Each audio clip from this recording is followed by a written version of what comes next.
வணக்கம். விஜய் வந்து பெரியார முன்னிலைப்படுத்தி நெறைய அரசியல் பண்றாரு. வரவேற்கத்தக்கதுதான். வாழ்த்துக்கள். ஆனா, இப்ப இருக்க இளைஞருக்கு பெரியார் யாருன்னு தெரியணும். அவர் உண்மையான பேரு ஈ.வி. ராமசாமி. கர்நாடகாலருந்து வந்து தமிழ்நாட்டுல வந்து செட்டில் ஆகி, தமிழ்நாட்டுல ஒரு நல்ல தலைவரா இருந்தாரு. அவர் 2 பக்கம் இருக்கு. கொஞ்சம் பேர் அவர் ரொம்ப நல்லவர் அப்டின்ட்டு வாதாடுவாங்க. கொஞ்சம் பேர் அவர் ரொம்ப ரொம்ப கொடுமையானவர், தீயவர் அப்டின்னு வாதாடுவாங்க. 2 பக்கம் உள்ள கருத்து உங்களுக்கு தெரிஞ்சிருக்கணும். ஏன்னா, அடுத்து எலக்ஷன்ல நீங்க ஓட்டு போட போறீங்க. விஜய் வேற அத சொல்லிட்டு இருக்கிறார். அதனால விஜய்க்கே தெரியுமாங்கிறது தெரியல. ஆனா அரசியல்வாதின்னு வரும்போது வந்து ஈவேஆர் உடைய இது நமக்கு தெரிஞ்சுக்கணும். முதல்ல தெரிஞ்சிருக்க வேண்டியது என்னன்னா, அவர் உண்மையாவே அரசியல்வாதி கிடையாது. He is a social reformer. Social ரிஃபார்மர்னு சில இத வந்து மக்களுக்கு வந்து இருக்கிற தவறுகள எடுத்து அதை எப்படி கொண்டு போணும் அப்படின்னு பார்க்கிறார். இப்போ உதாரணத்துக்கு அண்ணாமலை எடுத்துக்கோங்க. எப்ப பார்த்தாலும் திமுகவோட ஊழல், ஊழல், ஊழல்ன்ட்டு திமுக வச்சு இது பண்றாரு இல்லையா? ஏன் ஊழல் சொல்றாருன்னா, அது ஒரு அழுக்கு. ஏன்னா, மக்கள் பணத்த யார் எடுத்தாலும் அது தவறு இல்லையா? இப்ப ரோட்ல போறோம். ஒரு பஸ் மேல நம்ம தெரியாம கல்ல தூக்கி போடுறோம்னு வச்சுக்கோங்க. பஸ் யாருது? அரசாங்கத்து பஸ். அரசாங்கம் யாருது? நம்மளுது. அப்ப நம்ம பொருள அவங்க வந்து பாழாக்குறது வந்து ஒத்துக்கக்கூடாது. So, Annamalai is also in a way indirectly is social but he is a politician. But E V. Ramasamy அவர் அரசியல்வாதி கிடையாது. அவர் எந்த எலெக்ஷனையும் நின்னது கிடையாது. எம்பி ஆனது கிடையாது. நிக்க கூட இல்ல. அவர்கிட்ட கேட்டதுக்கு, நான் வந்து முழுமையா இந்த கொள்கைய வந்து மக்கள்ட்ட போய் சேர்க்கணும்னா, என்ன அரசியல்லேருந்து நான் வந்து கொஞ்சம் விலகி இருந்தா தான் சேர்க்க முடியும் அப்படின்ட்டு, திராவிட கழகம் அப்படின்ட்டு ஒண்ணு உருவாக்குனாரு. இட் இஸ் பியூர்லி எப்படி நம்ம பாரதிய ஜனதா கட்சி ஆர்எஸ்எஸ் இருக்கு. கிறிஸ்டியன்ஸ்க்கு வந்து ஒய்டபிள்யூசிஏ, ஒய்எம்சிஏ இதெல்லாம் இருக்கு இல்லையா? அந்த மாரி உள்ள இதுதான். இப்ப அரவிந்த் கெஜ்ரிவால் எப்படி வந்தாரு? அண்ணா ஹசாரேலேருந்து வந்த ஒரு இது. So Anna Hazare is a social reformer. EV Ramasamy is a social reformer. EV Ramasamy வந்து கட்டாயம் நிறைய விஷயம் நல்லது பண்ணியிருக்காரு. பெண் உரிமைக்காக பாடுபட்டிருக்கிறாரு. ஜாதி ஒழிக்கிறதுல ஏதோ நிறைய பண்ணியிருக்கிறாரு. நிறைய விஷயங்கள் அவரை பற்றி சொன்னால் நிறைய சொல்லிக்கிட்டே போகலாம். பேசிக்காக இண்டிபெண்ட் இதில் he was not a politician. அதில் மக்கள் எல்லாம் தெரிஞ்சிருக்கணும். ரெண்டாவது வந்து அவர் வந்து இஸ் அ கிங் மேக்கர். யார் வந்து அரசியலில் இருந்தாங்களோ அவங்க வந்து மக்களுக்கு செய்வாங்கங்கிறதுனால அவர் அந்த காலத்தில் காங்கிரஸை வந்து அது அங்கே டெல்லியிலேருந்து வரல அவங்கள ஒதுக்கி வச்சுட்டு ஏதோ செஞ்சுருக்கிறார். டிஎம்கே ஏடிஎம்கே இவங்களை மாற்றி மாற்றி கொண்டு வந்திருக்காரு. அதனால 2 பேருமே அவங்கள வந்து புகழ்த்துவாங்க. இப்போ அவங்கள பற்றி நல்ல இது தெரிஞ்சிருச்சா. ஆனால் இந்த பெண் உரிமை பார்த்ததுக்கு வந்து முழுக்க முழுக்க வந்து பெரியாருக்கு நம்ம வந்து முழுசாக எதுவும் செஞ்சிட முடியாது. ஏன்னா அதே காலகட்டத்தில் டாக்டர் முத்துலட்சுமி இருந்திருக்காங்க. அவங்கள பற்றி யாராவது பேசுகிறோமா? டாக்டர் முத்துலட்சுமி வந்து நல்ல ஒரு மருத்துவர். அது இல்லாமல் அவங்க வந்து எம்எல்ஏவும் இருந்திருக்கிறாங்க. அப்போ வந்து அவங்க வந்து அதை ஒரு பெரிய ஒரு கையில் வந்து என்ன எடுத்தாங்கன்னா, இந்த தேவதாசின்னு ஒரு பிராமின் கம்யூனிட்டி அங்கே வந்து எந்த ஒரு பெண் பிறந்தாலும் அவங்க ஒரு 12 14 வயசு பெரியவங்களான உடனே கோயிலில் போய் ஒப்படைச்சிடுவாங்களாம். அவங்க வந்து அவங்களோட பாரம்பரியமாக அந்த கோயில் சாமிக்கு அடிமையாக இருந்து அந்த சாமிக்குள்ள இது வந்து ஒரு ஒரு கிட்டத்தட்ட ஒரு விபச்சாரி மாதிரி தான் அவங்கள நடத்திக்கிட்டு இருந்தாங்க. இதனால வந்து அவங்களுக்கு பெரிய விதத்தில் நோய்கள் வந்துட்டு இருந்துச்சு. Sexually transmitted disease, venereal disease. இவங்க மருத்துவராக இருந்தனால அந்த ஆங்கிளில் சொல்லி அவங்கள வந்து அந்த தேவதாசிங்கிற ஒரு சிஸ்டத்தையே அபாலிஷ் பண்ணிட்டு அவங்கள அதிலிருந்து விடுதலை பண்ணார். ஸோ பெண்களுக்காக இதை விட பெருசாக யாருமே பண்ணியிருக்க முடியாது. பாரதியார் அதுக்கு மேலே பெரிய பெண்களுக்காக பேசியிருக்கிறார். இந்த மாதிரி சொல்லிக்கிட்டே போகலாம். பட் அதே சமயத்தில் நீங்கள் பார்த்தீங்கன்னு வச்சுக்கோங்க, இந்த ஜாதி ஒழிப்பில் உண்மையாகவே நிறைய வேலை பார்த்துருக்காரு. இஸ் அ சோஷியல் ஜஸ்டிஸ் இது. பட் இவரை பற்றி தவறாக பேசுகிறவங்க இவங்க என்ன சொல்லுவாங்கன்னா, இன்க்ளூடிங் நான் வந்து அவர்கிட்ட வந்து உண்மையாகவே அவருடைய ஸ்பீச் நான் நிறைய கேட்டிருக்கிறேன்.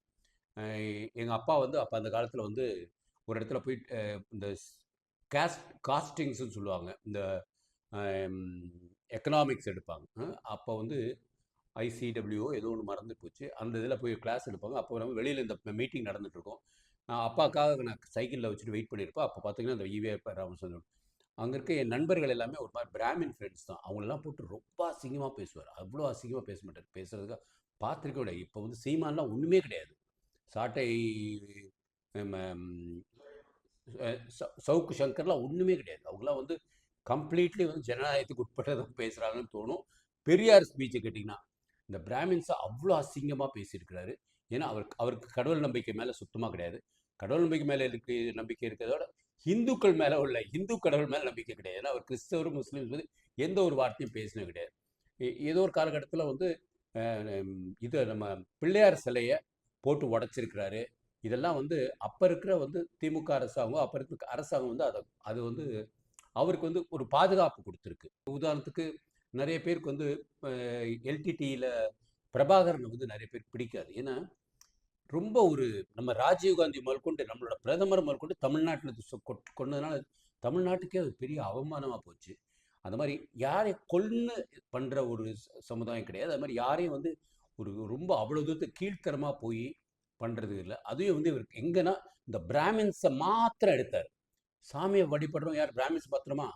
எல்லாரும் தான் இப்போ இருக்கிற தேவர்மார்கள் இது பண்ணுறாங்க.